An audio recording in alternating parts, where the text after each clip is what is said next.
Hello aspirants. हम 10th दिसंबर के editorials देख लेते हैं। आज का कोई क्वेश्चन बैंक नहीं है क्योंकि पेपर में कोई ऐसा आर्टिकल नहीं था जिसपे कोई फ्रेश क्वेश्चन बना सके। तो फर्स्ट जो एडिटोरियल है हिंदू न्यूज़पेपर का वो है South Korea at crossroads. तो ये जो प्रेसिडेंट साउथ कोरिया की है मिस पाक ग्वेन हो, जिनके अगेंस्ट इम्पीचमेंट रेजोल्यूशन पास किया गया पार्लियामेंट में अभी, तो इस बारे में है। ये हमने ऑलरेडी न्यूज में डिस्कस किया है। उनकी एक कॉन्फिडेंट थी चोई सोन सिल, इनके अगेंस्ट करप्शन चार्जेस है। तो इन्होंने काफी कंपनी से मनी एक्सटॉर्ट किया था अपने फाउंडेशंस को डोनेशंस के नाम पे। तो ये सारे चार्जेस, और ये काफी क्लोज थी प्रेसिडेंट के, तो इनके ऊपर ये भी चार्जेस थे कि इनका एक्सेस, प्रेसिडेंट को इतना क्लोज एक्सेस था कि काफी सारे डिसीजन मेकिंग पे इनका इन्फ्लुएंस होता था। तो ये सारा पब्लिक आउटरीच का एक रीजन बना जिसकी वजह से साउथ कोरिया में पब्लिक प्रोटेस्ट भी हो रहे थे। अपोजिशन इसके अगेंस्ट प्रोटेस्ट कर रहा था, और इवन इनकी खुद की पार्टी के लेजिस्लेटर्स ने भी इनके अगेंस्ट इम्पीचमेंट रेजोल्यूशन में वोट किया है। तो ये सारे पॉइंट्स बताते हैं कि ये अनसक्सेसफुल रही ये सारे एलिगेशंस को काउंटर करने में। और दूसरी बात ये है कि इवन इकोनॉमिकली साउथ कोरिया अच्छा नहीं कर रहा है, क्योंकि उनका ग्रोथ रेट अभी 2.6% हो गया 2015 में, जो स्लोवेस्ट है 2012 से। तो ये सारे चीजें भी उनके अगेंस्ट जा रही है। और इवन यूएस का जो डिसीजन था कि वो एक एडवांस्ड मिसाइल डिफेंस सिस्टम यहाँ लगाएंगे, साउथ कोरिया में लेकर आएंगे, जो ये third terminal high altitude area defence, ये जो इनका प्लान था, इसके लिए भी उन्होंने अप्रूवल दिया था। तो ये इसकी वजह से भी कोरियन पेनिनसुला में टेंशन्स बढ़ गए थे, क्योंकि ये इंटरसेप्शन मिसाइल इसलिए लाना चाहती थी यूएस, क्योंकि नॉर्थ कोरिया जो है उन्होंने न्यूक्लियर वेपन्स डेवलप कर लिए। तो इससे बचने के लिए ये मिसाइल डिफेंस सिस्टम एशिया में जरूरी है, और साउथ कोरिया में जो एक एली है यूएस का उस उधर जरूरी है, इसलिए ये किया गया था। बट देन चाइना इसके अगेंस्ट प्रोटेस्ट कर रहे थे कि ये एक्चुअली हमको भी टारगेट करने के लिए है। तो वो एक चाइना का भी एक स्ट्रॉन्ग वॉइस ऑफ प्रोटेस्ट आया था। इवन कोरिया चाइना रिलेशंस सही नहीं चल रहे थे, तो सारी चीजें उनके अगेंस्ट जा रही थी, जिसकी वजह से वो हैंडल नहीं कर पा रही थी ये सारा, और उनका इम्पीचमेंट इमिनेंट हो गया। तो ये इम्पीचमेंट जैसे हमने न्यूज में किया कि जब तक कॉन्स्टिट्यूशनल कोर्ट इसके ऊपर डिसीजन नहीं देती, उनके पास 180 डेज है, तो 180 डेज में जब डिसीजन आएगा उसके बाद पता चलेगा। तो मतलब 66 मंथ्स है। सो 6 मंथ्स में जैसे डिसीजन आएगा, जैसा डिसीजन होगा उस बेसिस पे फर्दर एक्शन लिया जाएगा, या तो वो इम्पीच होगी या नहीं। तो हम ये देखेंगे आगे न्यूज में क्या होता है। फिर अगला एडिटोरियल है cash need not be king. तो ये जो डिजिटल इकोनॉमी प्रमोट करने के लिए जो गवर्नमेंट ने फिलहाल इंसेंटिव पैकेजेस जो दिए हैं, डिस्काउंट्स दिए हैं, उसके बारे में ये हम ऑलरेडी न्यूज में डिस्कस कर चुके हैं कि क्या डिस्काउंट्स है। तो ये अप्रिशिएट किए जा रहे हैं क्योंकि ये जरूरी है। Digital economy of course better है रादर देन कैश ट्रांजेक्शन, क्योंकि इसमें काफी टैक्स इवेजन होता है जब कैश ट्रांजेक्शन होता है। जैसे अगर शॉपकीपर जब हम कुछ खरीदते हैं तो वो पूछते कि बिल बनाया जाए या ना बनाया जाए। तो अगर बिल बनाया जाएगा तो टैक्स भी इंक्लूड किया जाएगा, तो कस्टमर को ज्यादा पे करना पड़ेगा। तो ये पर्सपेक्टिव होता है।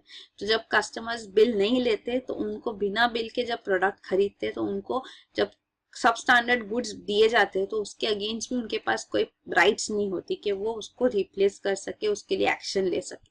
तो ये कस्टमर राइट्स के अगेंस्ट भी जाता है, और टैक्स जो गवर्नमेंट का टैक्स है वो इवेड भी होता है, टैक्स इवेजन भी होता है। तो दोनों के अगेंस्ट ये जाता है। तो अगर ये कैशलेस ट्रांजेक्शन होगा तो बिल जनरेट होना ही है, और गवर्नमेंट को भी रेवेन्यू मिलेगा और कस्टमर राइट्स भी अपहोल्ड होंगे। तो ये एक बेनिफिट होगा इसका। दूसरा, रूरल एरियाज में भी किसान क्रेडिट कार्ड्स फार्मर्स को दिए गए हैं। तो किसान क्रेडिट कार्ड्स के साथ अभी रुपे कार्ड भी इंक्लूड करना है। जो रुपे पेमेंट फॉर्म है, इंडियन डेवलप्ड पेमेंट फॉर्म जो है, National Payments Corporation of India ने जो ये डेवलप किया है as against Visa and MasterCard, जो जनरली यूज होते हैं पेमेंट फॉर्म्स के नाम पे, क्योंकि जो पेमेंट्स होती है from one bank to the other, वो ट्रांजेक्शन होने के लिए जो गेटवे चाहिए, पेमेंट फॉर्म चाहिए, वो ये होती है। तो इंडिया ने रुपे डेवलप किया है। तो किसान क्रेडिट कार्ड्स में क्रेडिट मिलता है फार्मर्स को। तो विदाउट एवरी टाइम कि आप बैंक के पास जाओ और क्रेडिट के लिए, लोन के लिए अप्लाई करो, आपके पास क्रेडिट कार्ड है जिसके अंदर एक लिमिट होती है, वहां तक आप क्रेडिट ले सकते हैं। इवन इंटरेस्ट फार्मर्स के लिए कम होते हैं, और अगर वो टाइमली पेमेंट करते हैं इसमें तो उनको फर्दर इंटरेस्ट सबवेंशन मिलता है और कम होता है इंटरेस्ट उनके लिए, तो ये बेनिफिट्स भी होते हैं। तो ये सारा इनिशिएटिव गवर्नमेंट ने ऑलरेडी लिया है। किसान क्रेडिट कार्ड 1998-99 में यशवंत सिन्हा जब फाइनेंस मिनिस्टर थे उनके टाइम पे आया था। तो ये एक इनिशिएटिव ऑलरेडी गवर्नमेंट ले चुकी है कि कार्ड्स अवेलेबल है फार्मर्स को भी। तो इसमें अभी रुपए भी ऐड किया है हमने, कि जो वीजा और मास्टर कार्ड को हाई पेमेंट्स किया जाता था, तो रुपए की वजह से ये पेमेंट्स भी कम होगा, जो ट्रांजैक्शन पेमेंट्स थे। और बाकी जो गवर्नमेंट ने बाकी इनिशिएटिव्स लिए वो भी अप्रिशिएबल है। और एक पॉइंट जो हाईलाइट किया जा रहा है वो है कि मर्चेंट डिस्काउंट रेट्स जो होते हैं वो हाई होते कार्ड ट्रांजेक्शन पे, तो एक्चुअली डिसइंसेंटिवाइज कर देते हैं। जो डिजिटल पेमेंट्स इंसेंटिवाइज करने की बात है, तो ये मर्चेंट डिस्काउंट रेट्स डिसइंसेंटिवाइज करते हैं। वो क्या होता है हम देखेंगे, तो इसके लिए भी इसको रैशनलाइज भी करना है। तो ये एक पॉइंट इंपॉर्टेंट है कि ये रैशनलाइज किया जाए। और बाकी है कि एटीएम्स जो अवेलेबल होते हैं, एटीएम्स है ऑटोमेटेड टेलर मशीन, तो ये एटीएम्स कैश रिमूवल के लिए होता है, कैश वेंडिंग मशीन से। तो हम कैश इसमें से निकालते हैं। तो अगर कैशलेस इकोनॉमी हो जाएगा तो एटीएम विड्रॉवल्स भी कम हो जाएंगे, कैश ट्रांजेक्शन्स बढ़ जाएगा। तो एटीएम मेंटेनेंस पे भी काफी खर्चा होता है, 18,000 करोड़ स्पेंड होते हैं एटीएम मेंटेनेंस पे। तो ये सारा कॉस्ट भी कम हो जाएगा, तो that will also be beneficial. तो ये सारे पॉइंट्स भी है। तो ये जो मर्चेंट डिस्काउंट रेट था उसको हम थोड़ा देख लेंगे। ये रुपए है, रुपए visa master card payment processing जो होता है ट्रैफिक, ये वीजा मास्टर कार्ड इंटरनेशनल जो पेमेंट फॉर्म्स है उनसे होता है। तो इंडिया ने अपना खुद का पेमेंट फॉर्म बनाया जो रुपए है, और चाइना में तो अलाउड ही नहीं है, फॉरेन फॉर्म्स अलाउड ही नहीं है। तो ये बाकी कंट्रीज में भी, सिंगापुर ब्राजील ने भी अपने लोकल फॉर्म्स भी बनाए हैं, तो इंडिया ने भी ये इनिशिएटिव ले लिया है। तो ये मर्चेंट डिस्काउंट रेट जो होता है ये पूरा ट्रांजैक्शन का डिटेल है। कार्ड होल्डर जब मर्चेंट के पास जाता है तो वो पेमेंट किस तरह से होता है, कि मर्चेंट के पास कार्ड गया, वो कार्ड स्वाइप किया गया, तो ये मर्चेंट का डिटेल सब जाता है ट्रांजैक्शंस का उसके एक्वायरर बैंक के पास। तो ये एक्वायरर बैंक जो है जहां से ये ले रहे जब उसके पास जाता है, फिर वो एक्वायरर बैंक ये पूरा डिटेल्स फॉरवर्ड करती है क्रेडिट कार्ड नेटवर्क, ये पेमेंट नेटवर्क को। ये पेमेंट नेटवर्क फिर ये हर एक अप्रूव ट्रांजैक्शन को इशूइंग बैंक को देता है। इशूइंग बैंक ये फंड ट्रांसफर करती है पेमेंट नेटवर्क को, और ये पेमेंट फर्म को ये इंटरचेंज फी डिडक्ट करके करती है। तो ये बाकी जो इंटरचेंज फी डिडक्ट करके जो रिमेनिंग फंड है अपनी फी डिडक्ट करके ये पेमेंट एक्वायरर बैंक को देते हैं। एक्वायरर बैंक मर्चेंट का बैंक है, तो ये एक्वायरर बैंक के पास आता है। तो ये जो एक्वायरर बैंक मर्चेंट को जो पैसा देता है तो उसमें ये मर्चेंट डिस्काउंट रेट डिडक्ट किया जाता है। तो इसीलिए यहाँ पे डिडक्शंस होते हैं, जिसकी वजह से मर्चेंट को एक मर्चेंट डिस्काउंट रेट भी डिडक्ट होके आता है, इसलिए वो कार्ड होल्डर से, कस्टमर से ही ये ज्यादा पैसे लेते हैं। तो ये इसकी वजह से कार्ड पेमेंट्स कॉस्टली हो जाते हैं। तो ये एक पॉइंट है जिसको हमको रेक्टिफाई करना है अगर डिजिटल इकोनॉमी प्रमोट करना है तो। फिर ये दो हिंदू के एडिटोरियल्स थे, अगले दो इंडियन एक्सप्रेस के एडिटोरियल। इसमें भी फर्स्ट एडिटोरियल गोइंग डिजिटल इस पर ही है। तो इंडियन एक्सप्रेस एडिटोरियल ये कह रही है कि डिजिटल इकोनॉमी को अभी इंसेंटिवाइज किया जा रहा है। तो गवर्नमेंट का जो पूरा डिमोनेटाइजेशन का रीजन था कि ब्लैक मनी कर्ब करने के लिए, करप्शन कर्ब करने के लिए कर रहे हैं, अब वो पूरा रीजनिंग रैशनलाइजेशन शिफ्ट हो गया है कि digital economy, less cash economy हम प्रमोट करेंगे। तो पूरा अटेंशन इस पे दिया जा रहा है।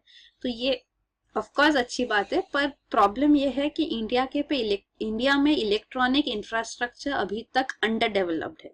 इवन जो इंटरनेट पेनिट्रेशन है वो 30% है, इतना कम है। स्मार्टफोन पेनिट्रेशन सिर्फ 17% है। तो जब ये है ही नहीं फैसिलिटीज अवेलेबल, तो इंटरनेट, तो डिजिटल इकोनॉमी कैसे प्रमोट होगी, तो ये बड़ा सवाल है। इवन जो पॉइंट ऑफ सेल टर्मिनल्स होते हैं जो शॉपकीपर्स के पास होने चाहिए, जिसपे कार्ड स्वाइप होते हैं जब आप शॉपिंग करते हैं, तो ये पीओएस टर्मिनल्स बोलते हैं इसको, point of sale terminals. Generally handheld machines होते हैं जिसके ऊपर नंबर्स होते हैं, नंबर पैड होता है और कार्ड स्वाइप होता है, रिसीट आता है।